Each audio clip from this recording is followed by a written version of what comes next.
From lightning-fast victories to mind-boggling plays, chess has witnessed remarkable achievements in its long history. In this video, we will explore some of the most incredible chess records that may never be broken again. Number 1. 94 moves without a single capture. Some chess games may go on for 100 or even 200 moves. But have you ever seen a chess game that goes on for 94 moves without a single capture? Talk about abandonment issues. This game from the 1969 World Junior Championship went on for 106 moves, after both players agreed to end the match in a draw, with not one single capture happening in the first 94 moves. A strategy in chess is to do nothing and wait for your opponent to make a mistake. But if both players do this, you get the game like this. Number 2. Youngest Grandmaster in the history of chess. A Grandmaster is the ultimate title you can get in chess. We've had multiple young chess prodigies throughout the history, and one way to measure that is at the age in which they gained the Grandmaster title. Many players are listed within the top 10 youngest GMs in the history, including Sergei Karyakin, achieving the title at 12 years, 7 months and 0 days, and Magnus Carlsen achieving it at 13 years, 4 months and 27 days. But the current record holder for youngest chess Grandmaster is Abhimanyu Mishra, achieving the Grandmaster title at just 12 years, 4 months and 25 days. I mean, I can't even remember what I was doing at 12 years old. Next we have number 3, the longest chess game. The longest chess game in moves happened in 1989. The game ended in a draw after a brutal 20 hours of play, having 269 moves. However, the longest chess game in terms of time was played in 1980, and it lasted 24 hours and 30 minutes with 193 moves being played. Imagine playing a chess game for almost 25 hours. Sounds like a Mr. Beast challenge video. Number 4. The world's biggest chessboard. The record was set for the world's biggest chessboard in Brekstad, Norway. The outdoor board measures in at 68,889 square feet, or 6,400 square meters. It hosted a match between Norwegian Grandmaster Simon Agdestein and German Grandmaster Niklas Haschenbeth, where both players stood on cranes at the side of the board to move their pieces, who were played by local people.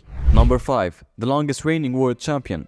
In 1984, Emanuel Lasker became the second world champion after he defeated Willem Steinitz, and he went on to hold the title for 27 years until he lost it in 1921 against José Raúl Capablanca. His reign, however, was a bit controversial, as he did not defend his title for almost 10 years and only defended it 7 times. He always made severe financial demands and proposed novel conditions. Negotiations between him and Capablanca started in 1911, and it was not until 1921 that he finally went forward with the game and lost his title. Number 6. The highest rating ever achieved in chess. A chess rating is a system used in chess to estimate the strength of a player. Based on their performance versus other players, the rating is given by FIDE, the highest governing body in chess. This record belongs to none other than Magnus Carlsen, reaching a rating of 2,882, with Garry Kasparov coming in second, with a rating of 2,851, being the highest Russian-rated player. This next record is one I personally find fascinating. Number 7. The latest castling. In chess, a rule taught to many new players is to castle often and castle early. This way you can put your king in a safe position and also connect your rooks together. However, in a game played in 1966, the black player castled on his 5th move, something every normal player would do. But on the other hand, the player holding the white pieces castled on the 46th move, after almost half the pieces were gone. And now the last record I'll bring to you is the most queens on the board at the same time. A standard game of chess is played with 2 queens, each player having one, and it's common for players to promote their pawns to queens. When you lose your original queen and you promote your pawn, it feels like a refreshing breath of air, and you feel reborn. At least that's how I feel when I do it. However, in a game played in Budapest in 2009, a record 6 queens were on the board at the same time. Both players managed to keep their queens on the board after 48 moves, and then each one proceeded to promote a pawn to a queen, having the total reach 4 queens, 2 for each. But it didn't stop here.